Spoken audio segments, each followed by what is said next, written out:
안녕하세요. 천재교육 체크체크와 함께 진행되는 온라인 강연 진행을 맡게 된 권혁찬입니다. 오늘의 주제는 이 영상을 보고 계신 분들이 많이 궁금해하시고 고민하고 있던 주제, 바로 중학교 수학을 들고 왔는데요. 이 중학교 수학과 관련해서 너무 유명한 분이시죠. 바로 고대원 선생님을 초청하여 진행하게 되었습니다. 선생님, 안녕하세요. 네, 안녕하세요. 안녕하세요. 저는 유튜브 채널 대치동 캐슬을 운영하고 있고 현재 대치동에서 학생들에게 수학과 습관을 가르치고 있는 고대원이라고 합니다.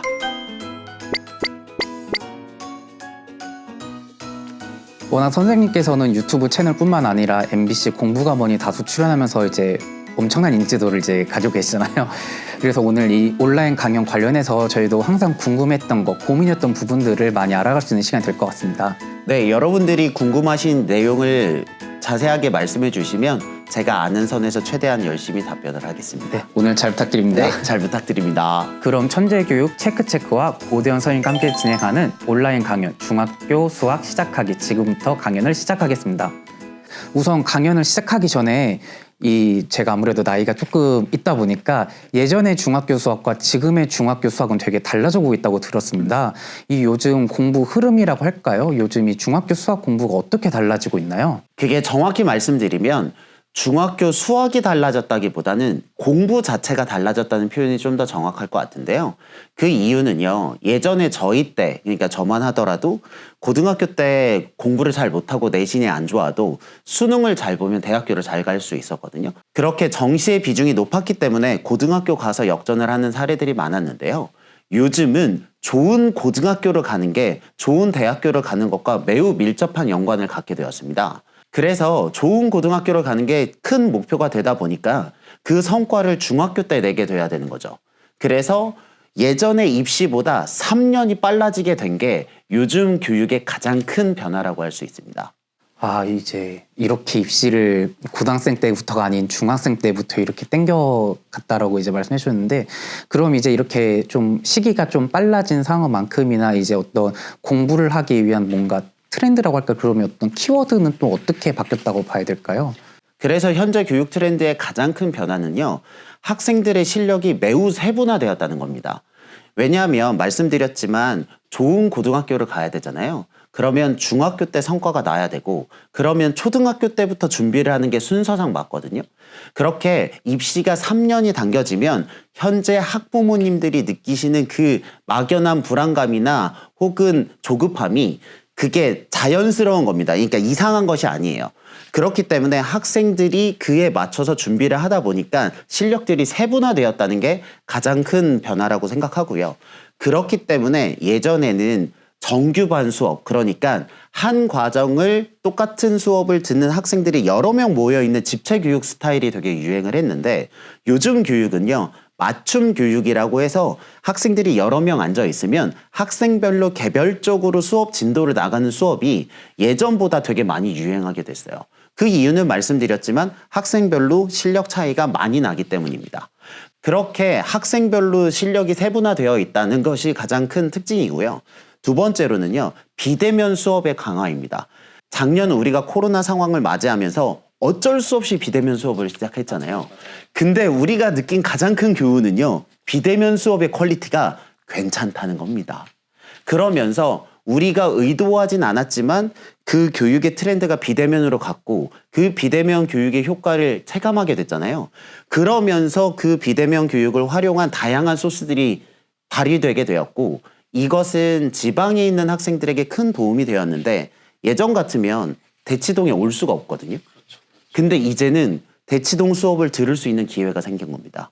그래서 여러분들이 이 비대면 교육이 활성화되면서 물론 학습 격차를 우려하시는 분들도 있겠지만 반대로 지방에서도 서울에 있는 교육을 들을 수 있는 기회가 생겼다고 이해하시면 참 좋을 것 같습니다.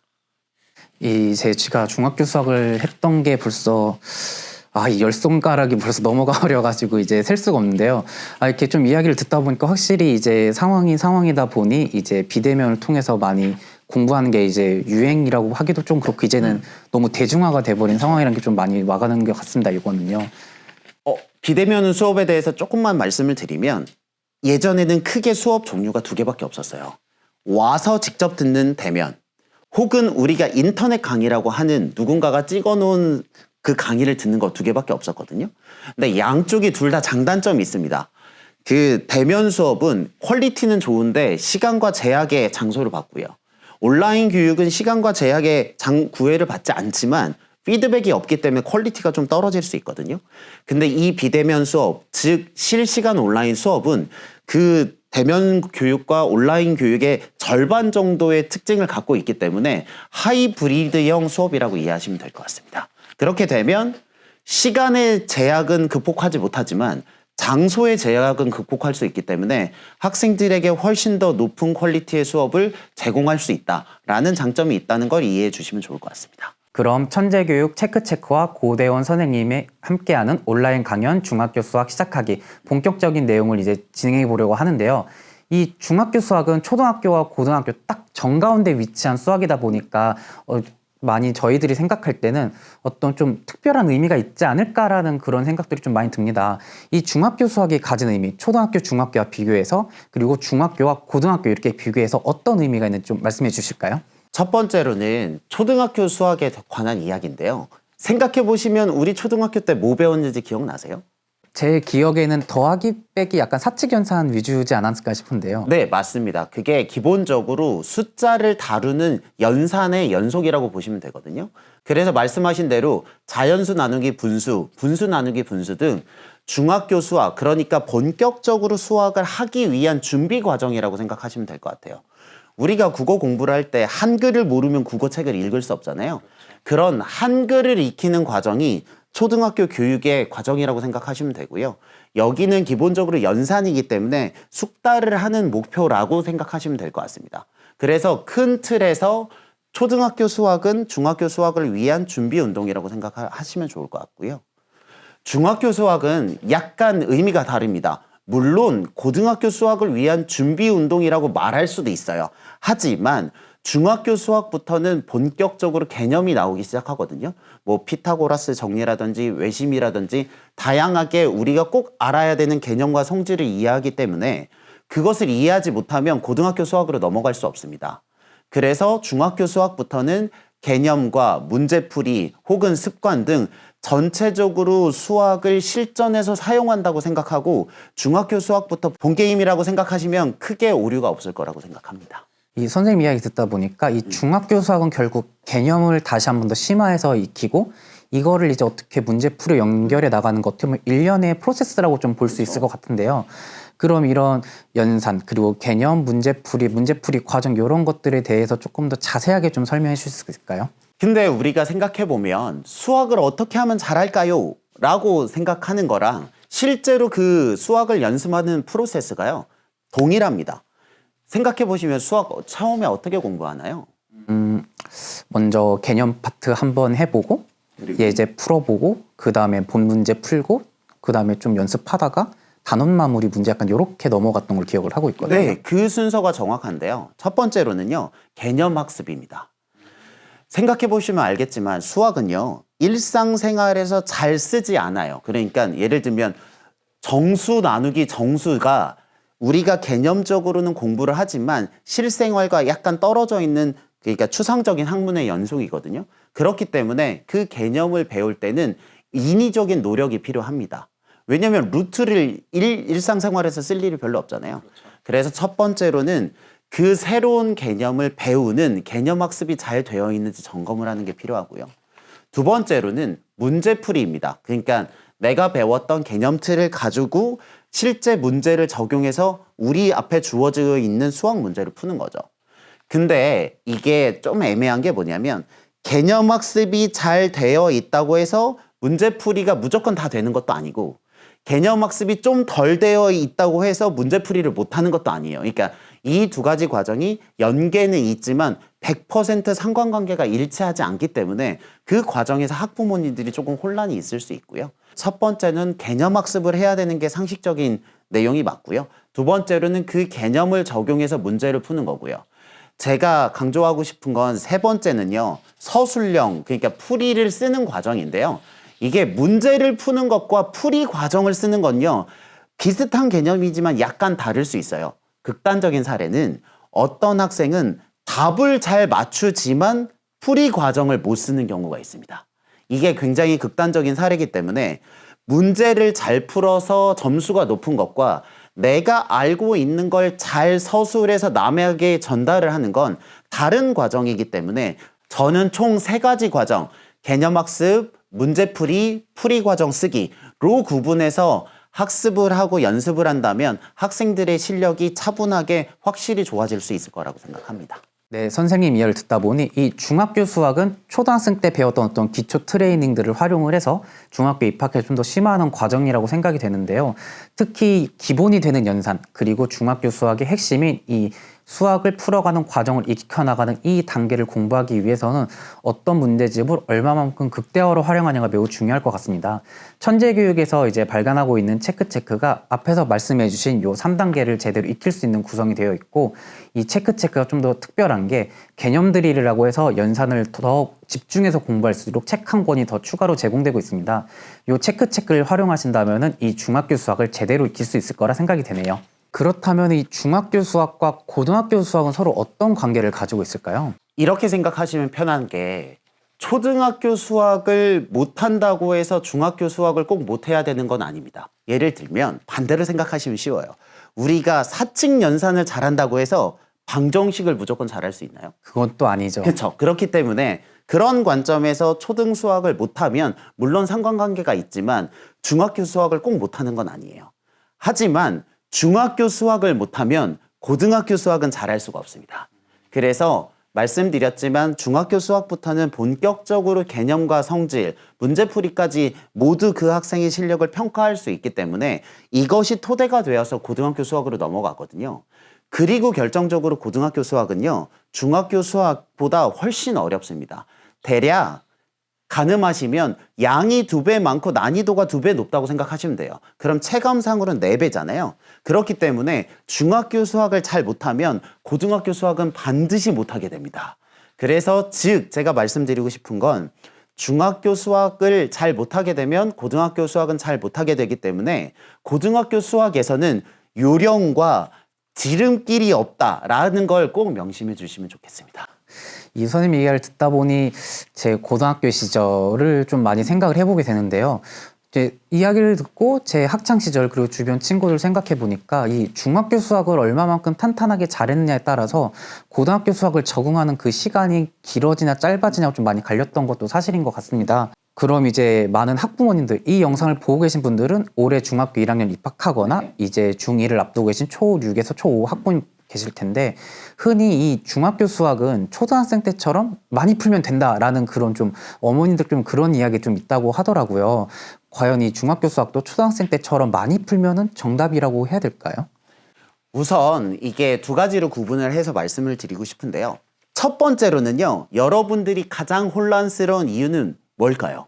아무래도 이 중학교 수학이 말씀하신 걸 좀 더듬어 보자면 이 연산이 베이스가 되다 보니까 이 연산처럼 좀 주구장창해야 되나 약간 그런 느낌이 좀 아닐까요?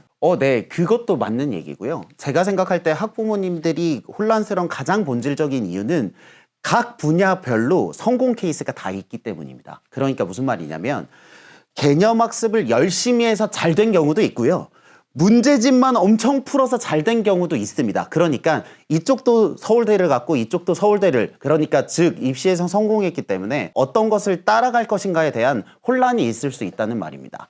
그렇지만 정석과 기본으로 돌아가면요, 어느 정도 해답은 나옵니다. 이게 여러분들이 수학이라고 생각하면 좀 어려울 수 있으니 운동이라고 생각을 하면요, 그 운동 배우시잖아요. 뭐 헬스장 가면 여러 가지 기구가 있잖아요.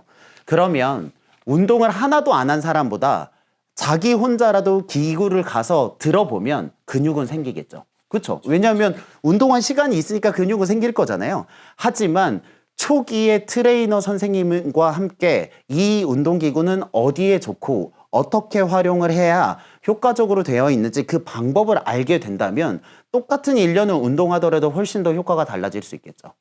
그런 것처럼 수학을 배울 때도 앞에 개념과 성질 그리고 증명을 하는 과정을 잘 배우면요, 그 뒤에 있는 문제풀이에서 큰 효과를 발휘하거든요. 그리고 나서 결과적으로는요, 문제를 많이 풀어야 되긴 합니다. 그래서 그 결과적으로 개념을 잘 배운 학생이나 개념을 잘 배우지 않는 학생이나 문제로 넘어가는 시점은 있지만 그 앞 단계에서 얼마나 튼튼하게 준비 운동과 그 사용 방법을 익혔느냐에 따라서 그 학생이 나중에 보일 수 있는 그 역량의 범위가 결정된다고 생각하시면 좋을 것 같습니다. 이 역량의 범위가 이제 결정된다라고 말씀을 해주셨는데요. 이 학생들이 중학생 때 열심히 공부를 잘 해서 고등학교 올라가서 모두가 다 같이 잘하면은 모든 부모님 다 좋아하시겠죠. 그쵸. 근데 이제 아무리 확률적으로 100%는 솔직히 말이 안 되는데 가끔가다 중학생 때 너무 잘했는데 이상하게 고등학교를 가가지고 좀 이제 소위 말하면 좀 망했다라는 케이스들이 좀 가끔가다 보이기도 합니다. 이런 경우 좀 어떤 경우들인가요, 그러면요? 그렇게 우리 자녀가 만약에 중학교 때 공부를 매우 잘하다가 고등학교 때 갑자기 성적이 떨어진다라고 하면 당황하실 수 있잖아요. 그럴 때는요, 가슴에 손을 얹어보면 됩니다. 우리 아이가 망할 징조가 있었는가 없었는가를 생각해 본다면 실은 징조는 있었습니다. 이게 세상 일이 생각보다 갑자기 일어나는 일은 없습니다. 다만 감춰뒀던 사실이 그때 터졌을 뿐인 거죠. 그렇게 생각하면 중학교 때 수학을 잘하다가 고등학교 때 수학을 못하는 가장 큰 이유는요. 중학교 수학을 공부할 때 그 요구되는 그 정석의 방법대로 공부를 안 한 거예요. 그냥 문제를 많이 풀어서 답을 맞춘 거죠. 하지만 그 학생에게 진짜 이 문제를 어떻게 풀었나 라고 물어본다면 대답을 잘 못합니다. 하지만 중학교 수학은요. 솔직히 찍을 수 있거든요. 네, 그리고 심지어 답을 내고요. 풀이 과정을 띄워 맞출 수도 있습니다. 그렇기 때문에 중학교 시험에서는 그 학생의 실력이 진짜인가 아닌가를 구분할 만한 필터가 강하지 않았다고 이해를 하시면 좋을 것 같은데요. 고등학교 가잖아요. 그럼 이제 숨길 수가 없습니다. 예를 들면 A-BX가 뭐 A-B보다 크다. 예를 들면 이렇게 부등호가 있으면 중요한 게 아니지만 이러면 답 자체가요. A가 B보다 클 때 X는 뭐뭐뭐, A가 B랑 같을 때 X가 뭐뭐뭐, A가 B보다 작을 때 X가 뭐뭐뭐 이렇게 답 자체를 세 가지로 써야 되거든요. 그렇게 되면요. 찍을 수가 없습니다. 예, 그래서 학생들이 어떻게든 잘 수습해서 유지했던 성적이 고등학교 가서 더 이상 숨길 수가 없을 때 그 결과가 성적 하락이라는 것으로 나타나는 거지 그 학생이 평소에 쌓았던 실력이 이럴 리가 없는데 라는 건 아니라는 얘기를 하고 싶습니다. 온라인 강연을 시청하고 계신 학부모님이 제일 궁금해하는 거, 그러면은 도대체 어떻게 중학교 수학을 공부해야 해? 라는 이런 질문을 해주실 것 같은데요. 이 중학교 수학을 공부할 때는 어떻게 하면 좋을까요? 크게 중학교 수학은요. 대수와 기하로 나눌 수 있어요. 그게 뭐냐면 1학기 때 우리가 배웠던 것들이 있잖아요. 뭐 문자와시, 방정시, 부등식, 함수를 다 가리켜서 대수라고 부르고요. 우리가 배운 삼각형, 사각형, 원 이런 성질들을 모아서 기하라고 하는데요. 실은 이 두 개의 성격이 약간 다르기 때문에 두 개로 구분해야 되거든요. 첫 번째, 1학기 때 배우는 대수에서는요. 실은 좀 범위와 유형이 넓기 때문에 한 가지로 정의 드리기는 어렵지만 제가 추천드리는 가장 성공 확률이 높은 방법 한 가지는요. 연산입니다. 그 연산이 뭐냐면 이런 거예요. 아까 전에 말씀드렸지만 한글을 모른 채로 국어 지문을 잘 읽을 수 없잖아요. 중학교 수학에서 수학으로 활용하는 가장 두 가지 요소는 첫 번째는 숫자고요. 두 번째는 문자거든요. 근데 학생들이 생각보다 이 숫자와 문자를 다루는 게 익숙하지 않습니다. 그런 채로 방정식과 함수와 부등식을 올려버리니까 이게 문제가 생기는 거거든요. 그렇기 때문에 대수 과정을 공부할 때 우리 아이가 정말로 연산에 익숙한가에 대해서 점검을 해보시는 게 정말 중요하고요. 그 가장 대표적인 사례가 중학교 3학년 1학기 때 배우는 곱셈 공식이 있어요. 뭐 A 더하기 B의 제곱은 A제곱 더하기 2AB 더하기 B제곱 뭐 이렇게 나오는 거거든요. 대부분의 그 과정들은요. 3학년 때 배우거든요. 그리고 그 전 교육 과정에서는 2학년 1학기 때 나왔는데요. 저는 개인적으로 그 곱셈 공식을 정말 자다가도 일어나서 대답할 수 있을 정도로 숙달을 하는 것이 가장 효과적인 대수 공부 방법이라고 생각합니다. 근데 이게 되게 어려운 게 뭐냐면 이런 거죠. 학생들은 자기의 수준을 잘 몰라요. 학생들이 이 정도면 괜찮다고 생각했는데 막상 방정식을 풀어봤는데 식이 성립이 안 된다. 혹은 식을 잘 만들지 못한다라는 건 그 바닥에 있는 문자와 식을 다루는 게 익숙하지 않았을 가능성이 높거든요. 그렇기 때문에 자신이 생각하는 선보다 훨씬 더 익숙할 때까지 곱셈 공식과 문자와 식 연산을 하는 것이 대수 파트에서 공부를 하는 가장 확실한 전략이고요. 네, 앞서 말씀하신 이 대수 파트가 결국은 초등학생 때 배웠던 이 사칙 연산? 결국 연산을 얼마만큼 베이스로 잘 깔아놓고 얘를 심화로 이어가냐 약간 요 문제일 것 같은데요. 앞서 말씀드린 것처럼 이제 체크에 있는 개념 드릴이나 아니면 체크 내에 있는 다양한 코너들을 활용하시면 좋을 것 같은데 아무래도 혼자 공부하는 건 확실히 좀 한계가 있다 보니 좋은 선생님의 강의를 듣든 아니면 누군가 주변에 도움이 많이 필요할 거라고 좀 생각이 듭니다. 이 체크 안에는 QR코드라고 해서 QR을 찍으면 문제풀이 영상이 있고 개념부터 끝까지 좀 선생님의 도움을 받고 싶다 이러시면은 강남인강에도 체크가 채택되어 있으니까 강남인강 인강을 활용하시면 좋을 것 같습니다. 그럼 대수 파트는 이렇게 알아가 봤는데요. 그럼 기하 파트는 어떻게 공부하면 좋을까요? 기하 파트는 우리가 생각하면 그 도형이잖아요. 근데 기하의 가장 큰 특징은 뭐냐면요. 보조선이 보이면 답이 1분 만에 풀립니다. 이 보조선이라고 하면은 어떤 보조선? 예를 들면 그 삼각형에서 이 보조선을 그려서 각도를 구할 때 그 성질을 이용할 때 필요한 보조선이 보이면 답은 1분 만에 나오는데요. 보조선이 안 보이면요. 30분이 지나도 진행이 되지 않습니다. 그렇죠. 그래서 대부분의 경우에는 성실한 학생들은 꼭 그런 건 아니지만 기하 파트보다는 대수 파트를 선호하고요. 센스가 있고 감각적이지만 성실하게 꾸준하게 하는 걸 별로 선호하지 않는 학생들은 기하를 좋아하는 성향이 있습니다. 그래서 기하는요, 흔히 센스의 영역이라고 하기도 하는데요. 그럼에도 불구하고 공부는 해야 되니까 원칙은 있는데 가장 큰 원칙은요, 정답 그림을 외우는 겁니다. 이게 무슨 말이냐면 예를 들어 원의 성질이라고 하면 뭐 현의 성질이라든지 접선의 성질이라든지 이런 다양한 종류의 성질과 그 과정을 증명하는 과정들이 있거든요. 그럴 때 보면 그 그림, 그러니까 정답지에 해당하는 그림을 머릿속에 명쾌히 넣어야 이 성질을 어느 때 쓸 수 있고 어느 때 쓸 수 없는지를 구분할 수 있거든요. 그리고 나서 한쪽에 정답지 그림이 명확하게 있고 문제집을 보면요. 그 보여야 되는 보조선이 자연스럽게 머릿속에 그려집니다.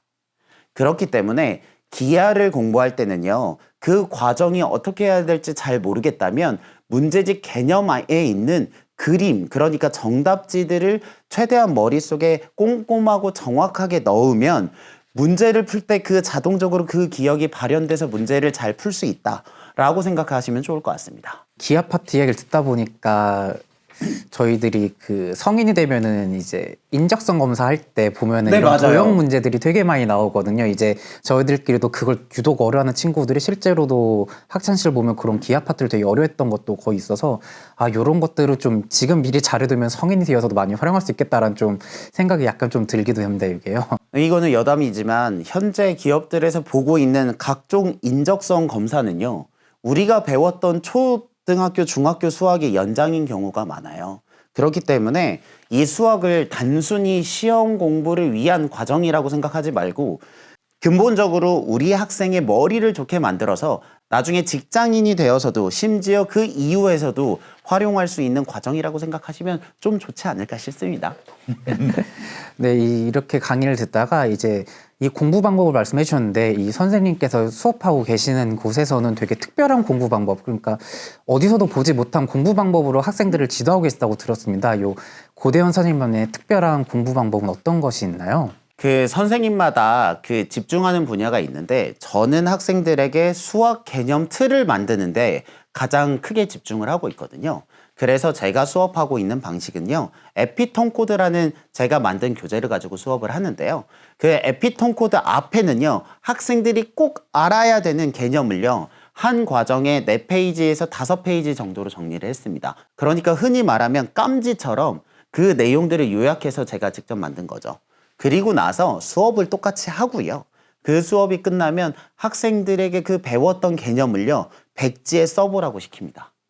그래서 백지에 써 있는 그 학생의 글씨를 보고 그 학생의 머릿속에 들어가 있는 개념이 얼마나 제대로 되어 있는지, 제대로 되어 있지 않은지 확인을 하는 거죠. 이렇게 백지 개념 테스트를 하는 이유는 크게 두 가지인데요.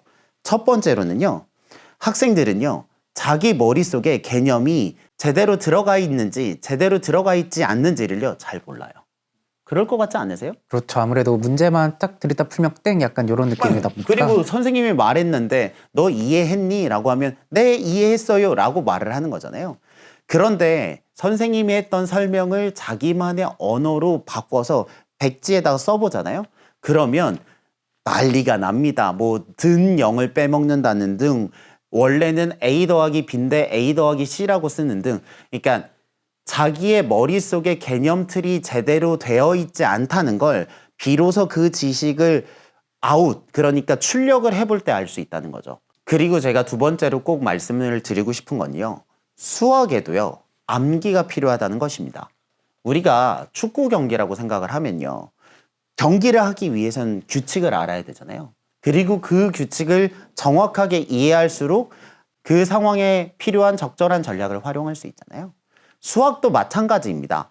흔히들 수학이 이해 학문이라고 해서 규칙을 외우지 않아도 된다라고 말씀을 하시는데, 필요한 규칙을 외우지 않으면 룰을 모른 채로 경기에 뛰어드는 것과 마찬가지 결과가 일어날 수 있거든요.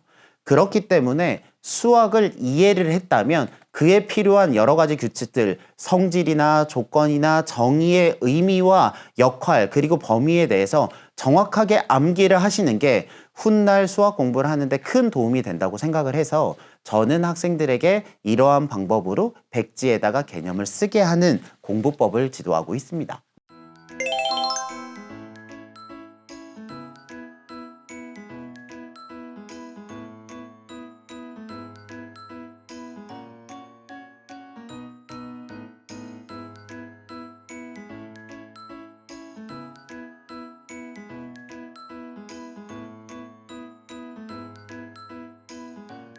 학부모님께서 수학 자신감에 대해서 이야기를 하셨는데요. 자신감이 쌓이려면요, 성공을 하는 것밖에 없습니다. 근데 우리 현실적으로 수학에서 큰 성공을 하는 건 쉽지 않을 수 있잖아요. 그렇기 때문에 그 성공의 범위를 낮춰서 작은 성공, 예를 들면 쉬운 연산 문제 하루에 20문제 풀기, 혹은 쉬운 문제집의 개념 문제와 익힌 문제를 풀기 등, 그 학생으로 하여금 이 수학에서 내가 잘할 수 있는 영역이 있구나 라는 증거를 보여주시는 게 참 좋을 것 같습니다. 일례로 제 친구 중에서 한 명이 의대를 합격한 친구가 있는데요. 너 어떻게 해서 그렇게 공부를 잘하게 됐니? 라고 물어보니까요, 초등학교 5학년 때 쪽지 시험을 다 맞으면 선생님께서 치킨을 사주시겠다고 말씀을 하셨다고 해요. 그래서 열심히 공부해서 그 시험을 다 맞아서 치킨을 먹었더니요, 그때 그 맛이 정말 좋았다고 합니다. 그래서 그 기분을 계속 느끼고 싶어서 공부를 하게 됐고 결국 의대에 합격했다고 하거든요. 이처럼 그 수학 자신감은요, 증거가 있어야 되고요, 작은 곳에서 승리를 쌓아가다 보면 어느 순간 실제로 성적이 상승해서 우리가 말하는 수학 모범생이 될 수 있을 거라고 생각합니다. 두 번째 질문은요, 심화에서 의외로 개념 문제를 틀린다고 하는데요. 제가 앞에서 말씀드렸던 것처럼 개념을 확인하려면 개념 백지 테스트 같이 개념을 한번 써보면서 확인하는 과정이 필요하고요. 이 방법에서는 풀이노트와 오답노트를 하시는 걸 추천드려요. 풀이노트를 써보면요, 그 문제, 그러니까 심화 문제죠. 심화 문제를 풀 때 어느 과정에서 이 학생이 어려움을 경험했는지 확실히 확인할 수 있거든요. 그래서 저는 학생들에게 일정한 범위를 주고 풀이노트를 쓰게 시키는데요. 그 결과는 이런 식으로 보여질 수 있는데요. 결과에서 보시는 것처럼 이 학생은 왠지 수학 실력이 늘 것 같지 않나요? 풀이 과정을 깔끔하게 쓸 수 있다는 건 내가 그 과정에서 어느 부분을 잘 몰랐는지를 확인할 수 있기 때문에 풀이 노트를 써보시는 걸 추천드리고요. 조금 더 하고 싶다라고 하면 그 틀린 문제들을 모아서 오답 노트를 만드는 것도 추천드리는데요. 저는 학생들에게 나눠주는 오답 노트는 이와 같은 느낌인데요. 가장 중요한 원칙은요, 풀이가 보이지 않게 오답 노트를 만드는 것입니다. 그래서 뒤로 반을 접어서 기존에 있던 문제 이외에 그 학생이 풀었던 흔적을 보이지 않게 해서 새로운 마음으로 그 학생이 틀렸던 문제를 다시 연습해서 확실히 맞출 수 있다면 분명히 좋은 성과로 이어질 수 있을 거라고 생각합니다. 그래서 풀이노트와 오답노트를 염두에 두신다면 큰 도움이 될 것 같습니다. 좋은 공부 습관에 대해서 꼭 이야기를 드리고 싶은 건요, 두 가지입니다. 첫 번째로는요, 좋은 습관은요, 모든 걸 갖지 않아도 됩니다. 그 말이 무슨 말이냐면 공부를 잘한다는 건 결과거든요. 네, 어떤 학생은 필기를 매우 잘해서 공부를 잘하는 학생이 있고요. 어떤 학생은 암기를 매우 잘해서 공부를 잘하는 경우도 있습니다. 그러니까 그 좋은 습관 중에 한두 개 자신에게 맞는 것을 계속 키워서 그게 큰 강점이 되면 결국 공부를 잘하기 때문에 나에게 맞는 공부 습관이 무언가를 찾아서 그 한두 개를 필살기처럼 연습을 하시는 게 중요하고요. 두 번째로는 습관은요, 약간 조각을 하는 것과 비슷합니다. 그렇기 때문에 조금씩 나를 다듬어 가면서 완성을 하는 거거든요. 그렇기 때문에 한 번에 많은 것을 하기보다는 예를 들면 수업 시간 전에 필기구 챙기기, 끝나고 나서 시험 범위 혹은 숙제 범위 확인해서 메모장으로 쓰기든 그 하나하나는 거창하지 않더라도 그 작은 조치들이 쌓여서 그 학생의 공부의 수준을 높이는 거기 때문에 너무 거창한 거 하지 마시고요. 돌을 깎겠다는 느낌으로 여기 조금 다듬고 여기 조금 다듬어서 그 과정들을 습득하신다면 오래지 않아서 여러분들이 원하시는 큰 공부 성과를 경험할 수 있을 거라고 생각합니다.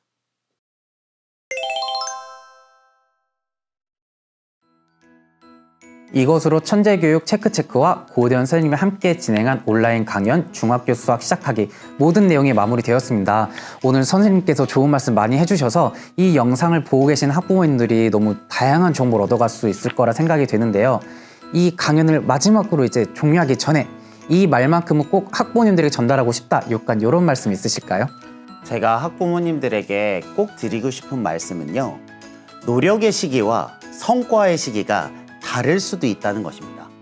우리는 흔한 마음으로 오늘 공부하면 내일 결과가 나와서 성적이 오르길 바라잖아요.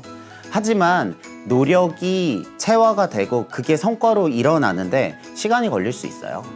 부끄러운 얘기지만 제가 말씀드린 백지 개념 테스트는요, 6년을 가르쳐서 7년째의 사람들에게 알려지기 시작했고요. 제가 하고 있는 습관 모임은 7년 동안 실패하다가 8년째에 알려져서 잘 되고 있거든요. 그런 것처럼 지금 우리가 하고 있는 노력이 지금 당장 성과가 나지 않더라도 그 방향이 맞다면 인내심을 가지고 지속하시면 좋겠습니다. 그렇게 되면 언젠가 그 노력의 일정한 수준이 넘었을 때 나타나게 되는 성과는 다른 사람들에게 큰 영감을 줄 수 있지 않나라는 생각 때문에 오늘의 노력이 바로 내일의 결과로 이어지지 않을 수 있다. 하지만 언젠가는 꼭 드러나게 된다라는 믿음이 꼭 함께 하시면 좋겠습니다. 마지막까지 너무 좋은 말씀 많이 너무 감사합니다. 이것으로 천재교육 체크체크와 고대현 선생님이 함께 진행한 온라인 강연 중학교 수학 시작하기 강연을 마무리하도록 하겠습니다. 마지막까지 시청해주셔서 감사합니다.